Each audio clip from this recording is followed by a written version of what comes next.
Welcome to snacks organics. கோலு எப்படி வைக்கணும், அதுக்கு ப்ரொசீஜர் என்னன்னு பார்க்கலாம். அமாவாசை அன்னைக்கு தான் நம்ம இதை ஸ்டார்ட் பண்ணிவிடுவோம். ஏன்னா நிறைஞ்ச நாளுங்கிறதுனால, மறுநாள் பிரதமங்கிறதுனால கலசம் வச்சு கலசத்தில் என்னெல்லாம் போடுறேன்னு பார்த்து அதை மாதிரியே போட்டுக்கோங்க. இது எல்லாமே பிகினர்ஸ்க்காக தான்.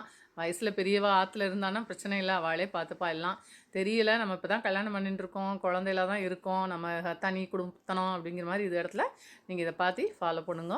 என்கிட்டக்கு நான் செல்ஃபில் தான் வைக்கிறேன். ஸோ அதனால் ஒரு 4 செல்ஃபு கோலம் போட்டு கீழே பேப்பர் வச்சுட்டு கலசம் 2 பொம்மை பிள்ளையார் பொம்மை அதெல்லாம் ஃபஸ்ட்டு வச்சுருவேன். அதுக்கப்புறம் டைம் கிடைக்கிறப்ப கொஞ்சம் கொஞ்சமாக எடுத்து வச்சுருவேன். நான் மேக்ஸிமம் அமாவாசை அன்றைக்கே எல்லாத்தையுமே எடுத்து வச்சு விளக்கு ஏற்றிடுவேன்.